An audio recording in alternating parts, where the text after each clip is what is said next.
Video, I felt like kind of having a humorous take on some like bullet points of communism from a libertarian perspective. And once again, this is all said with as much respect as you can have when you completely disagree with somebody. But I like pointing some things out with some humor.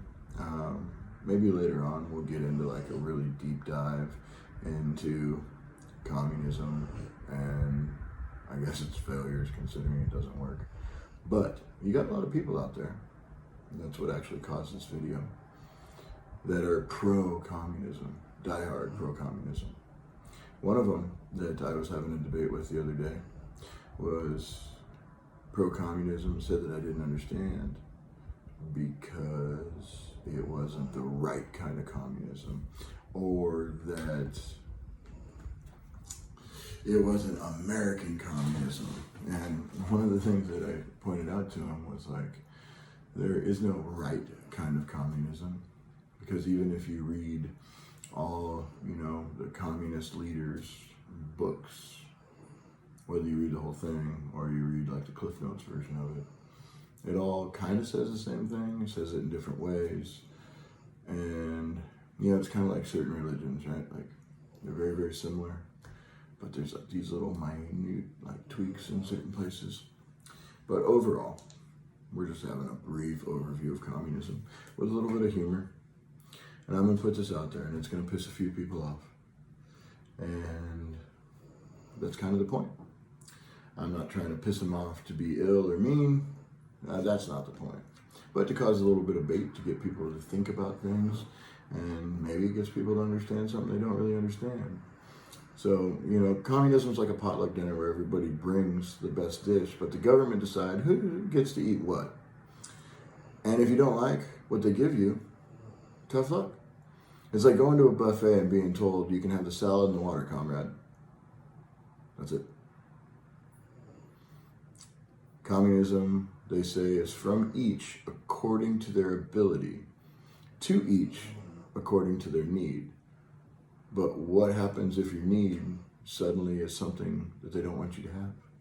Like a new phone or a car or whatever.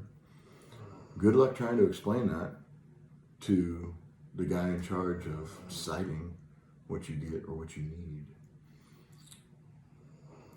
Communism promises a classless society, but it really just means that we're all equally poor. Communism only works, kind of like socialism, when they run out of other people's money.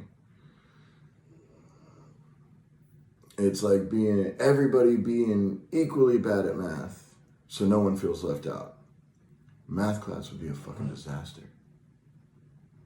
We're seeing that kind of thought happening a lot here in North America, in the United States, where a lot of states are changing the grading system in schools and like making, math not math anymore. Like, math is one of those things that it doesn't matter what language you speak, it doesn't matter where you come from, it doesn't matter what time in history, math is math.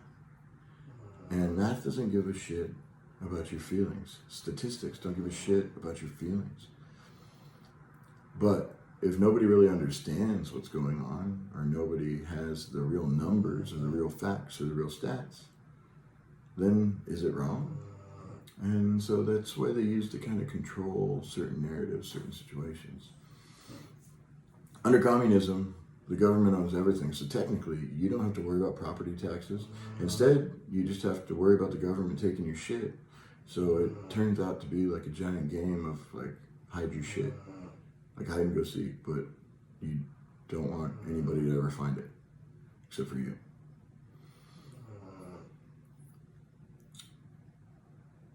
Communist society, innovation and competition are discouraged. It's like having a race where everybody starts at the same time, but if you run too fast or you do too well, you get your shoelaces tied together, and then you get a very stern talking to, or worse, later on, and then they end it with comrade. Now, some people are going to get really butthurt about that, because they're going to be like, oh, communism did this thing and that thing and this thing and that thing. But there was a difference back in the day, because they're always going to go back to like the space race, or they're going to go back to, you know, like the Cold War era stuff. There's a big difference between giving people the ability to innovate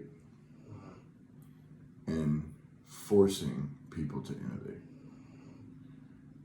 Giving people the environment to succeed and to get better and to learn new things and build new things and, you know, patent new things. And, you know, the Industrial Revolution was an amazing thing. And the Industrial Revolution was massive in the United States. And, you know, how the Industrial Revolution was different here and elsewhere, we'll get into that in a different video, because that's actually a very interesting thing if you're into that shit. But just in the basics of the difference between the two, right? You know, in the communism, you had people, you know, that were subject expert being forced to do things. Here in the United States, you had subject experts that were innovating new things.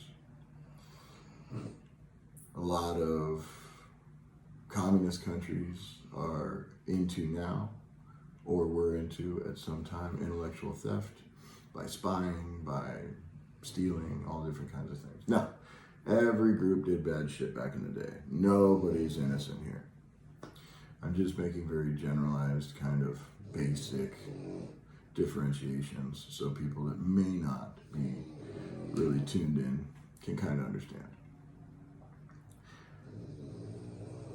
Communism is like a big family dinner where everybody's chipping in and helping with the cooking, but then the comrade's not a really great cook, so you end up with a bland, kind of one-size-fits-all meal where, you know, you kind of wish that, like, your favorite aunt that cooks really well did it instead. I mean, we would understand that distinction here in the United States. Maybe they wouldn't over there. Who knows? I'm not living in any of those places, nor would I want to. But remember, even the humorous critiques that I have, or other people have, are just there to highlight some of the concerns like libertarians have about communism. It's important to engage in constructive, respectful discussions when debating political ideologies, even if you're saying it from a humorous perspective. So, take it lightly,